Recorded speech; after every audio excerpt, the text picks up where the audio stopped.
নমস্কাৰ, সুপ্ৰভাত বন্ধু বান্ধৱীসকল। আশা কৰোঁ ভগৱানৰ কৃপাত সকলোৱে কুশলে আছে আৰু আমিও ভালে আছোঁ। পুৱা 7 বাজিছে। আমি ঘৰৰ পৰা খৰধৰকৈ ওলাই আহিছোঁ আৰু ক'ত আহিছোঁ জানেনে? আজি যাম লখিমপুৰ। স্কুল কলেজৰ দিনৰ পৰাই লখিমপুৰ জিলাখনৰ কথাহে শুনিছিলোঁ, কিন্তু আজি ফুৰিবলৈ ওলাইছোঁ। এয়া বাঢ়নীতলৰ ৰাস্তাটো অতিক্ৰম কৰিছোঁ আৰু খন্তেক সময়ৰ পাছতে বাছ পাম আৰু ভাবিছোঁ আৰু আপোনালোকৰ লগত অকণমান শ্বেয়াৰ কৰিম। গতিকে ভিডিঅ'টো আপোনালোকে সম্পূৰ্ণকৈ চাই থাকিব। ফুৰিবলৈ মই অকলে অহা নাই, মানুহজনো আহিছে আৰু ল'ৰাটোও আহিছে। ওলাইছোঁ একেলগে তিনিও। গতিকে আপোনালোকে আশীৰ্বাদ কৰিব আমাৰ যাত্ৰা যাতে শুভ হয়। ঘৰৰ পৰা ওলাই আহি এয়া মৰাণৰ ৰাজ্যিক বাছ আস্থান পালোহি বন্ধু বান্ধৱীসকল। এতিয়া ইয়াৰ পৰাই আৰু ডিব্ৰুগড় চুকাফালৈ যাব লাগিব। এয়া চুকাফা পালোহি আৰু বাছত খাই যাবৰ বাবে কিবা কিবি লৈ লৈছোঁ। এইটুকুৰা কি বুলি কয়? চলাল পেৰা নহয়, এয়া ডিব্ৰুগড় টাউনৰ ওচৰতে আছে এইটুকুৰা চুকাফা। ডিব্ৰুগড় চুকাফা। অকণমান দূৰ গৈয়ে আমি বগীবিল দলং পাম, জানা? কা এতিয়া ভালেমান সময় গাড়ীতে উঠি থাকিব লাগিব, জানা? দেউতাকে আগৰ ছিটত বহিছে আৰু মাক পুতেকে ইয়াতে বহিছোঁ। আৰু এইফালে চাওক, বাছৰ ছিটবিলাকত এতিয়াও যাত্ৰী নায়েই। যোৱা হয়তো কিছু পলম হ'বও পাৰে। ভালকৈ ধুনীয়া ভিউ চোৱা। বন্ধু বান্ধৱীসকল, এয়া চাওকচোন, আমাৰ অসমৰ যি দুখন প্ৰধান নদী আছে তাৰে অন্যতম হৈছে এয়া মহাবাহু ব্ৰহ্মপুত্ৰ। আৰু ওপৰেদি যে গৈ আছোঁ, এয়াই এছিয়াৰ বিখ্যাত বগীবিল ব্ৰিজ। জগতখন যে দিনে দিনে ইমান সলনি হৈছে, নদীবিলাকৰ ওপৰত জলপথৰ উপৰিও ৰে'লপথ আৰু স্থলপথৰো সুবিধা হৈছে। এনে সুবিধাবিলাকৰ বাবেই বহুত দূৰত্ব থকা ঠাইবিলাককো ওচৰ চপাই আনিছে।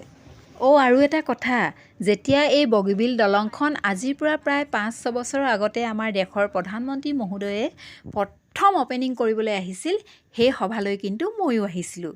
উত্তৰ পাৰ আৰু দক্ষিণ পাৰৰ সেই মিলনৰ ছবি আজিও কিন্তু হৃদয়ত সজীৱ হৈ আছে। মৰিঢল পালোহিয়ে বন্ধু বান্ধৱীসকল। এয়া হৈছে মৰিঢল কলেজৰ গেট। বাহিৰত কিনকিনীয়া বৰষুণ আৰু বাছৰ ভিতৰতে কিবা কিবি খাই সোৱাদ লৈ লৈ আহি আছোঁ এনেদৰে। আৰু এইখন জানো কি চহৰ, ছাইনবোৰ্ডখন দেখাই নাই।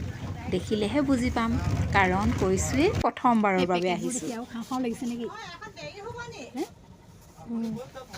কিনকিনীয়া বৰষুণজাক যে এৰিবলৈ নামেই লোৱা নাই। ৰাতিপুৱা ঘৰৰ পৰা ওলাই আহোঁতেই যি আৰম্ভ হৈছিল, এতিয়ালৈকে দিয়েই আছে। সুন্দৰ সৰু চহৰ এখন পাৰ হৈছোঁ এয়া। গাড়ীত বহি বহি আমনিয়ে লাগিছে, সেয়েহে যিবিলাক খোৱা বস্তু লৈছিলোঁ তাকে উলিয়াই খাই আছোঁ দুয়োটা এনেদৰে। এইফালে চানা আহি গ'ল দেই। মজা। বহুতৰে গাড়ীত গ'লে বমি হয়, খোৱা লোৱা কৰা দূৰৰে কথা। আমাৰ এওঁ টোপনিয়াই আছে নেকি, মনে মনে চাই আহিছোঁ, নাই টোপনিয়া পিছে দেই। আৰু এখন নদী অতিক্ৰম কৰিলোঁ বন্ধু বান্ধৱীসকল। গোগামুখ। এয়া গোগামুখ। এইখন এখন ডাঙৰ নদী, সোৱণশিৰি। সম্ভৱতঃ ধেমাজি জিলা আৰু লখিমপুৰ জিলাৰ মাজতেই আছে নেকি নদীখন। যিসকলে জানে কমেণ্টত জনাবচোন। কি পঢ়িছা বেটা? কি পঢ়িছা? বগী নদী। বগী নদী এখন আৰক্ষী চকী। এয়া বগী নদী। বেছি সৰু ইমানো সৰু নহয় ন? নহয়, কোনো নদ নদীয়ে সৰু নহয়।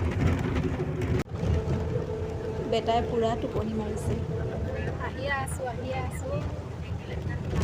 নাপাওঁ। যাত্ৰীবিলাক নামি নামি খালী হৈছে অলপ। উঠা, বেটা উঠা।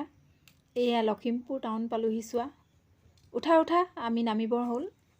এনে যাত্ৰীবাহী বাছতে ডিব্ৰুগড় জিলাৰ টিংখাঙৰ পৰা আহি ধেমাজি জিলা পাৰ হৈ লখিমপুৰ জিলাৰ এয়া লখিমপুৰ মেইন চহৰ পালোহি বন্ধু বান্ধৱীসকল।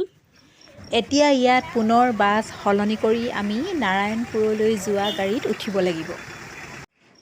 এইবাৰ আমাৰ যাত্ৰাৰ নিৰ্দিষ্ট স্থান পালোহি দেই। অৱশেষত 7 ঘণ্টামান বাছত আহি লখিমপুৰৰ এই টুকুৰা জেগা বৰপথাৰ পালোহি। আমি আহি পাওঁ মানে 3:30মান বাজিল আৰু যিটো উদ্দেশ্য লৈ আহিছিলোঁ, আচলতে সকাম বুলি আহিছিলোঁ, সকাম নাপালোহি। এতিয়া নিশা সকামহে পাম। গতিকে বন্ধু বান্ধৱীসকলক কথাটো জনাই থৈছোঁ। ইমান দূৰৰ পৰা আহিলোঁ, একেবাৰে ডিব্ৰুগড় জিলাৰ পৰা আহিছোঁ, ধেমাজি জিলা পাৰ কৰি দিলোঁ, একদম লখিমপুৰ আহি এই স্থান পাইছোঁহি। আৰু ইমান দূৰ সকাম বুলি জানো আহিম, কিন্তু কিছুমান এনেধৰণৰ সম্পৰ্ক থাকে যাক এৰাই চলিব নোৱাৰি, আৰু সেইকাৰণে আহিবলগীয়া হ'ল।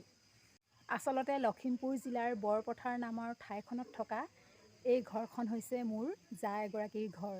আৰু জাগৰাকীৰ এটা ভায়েক ঢুকালে অসুখত পৰি, কিন্তু যাৰ ভায়েক মানেই আমাৰ ভাই নহয় জানো, সেয়েহে এৰিব নোৱাৰি আহিলোঁ।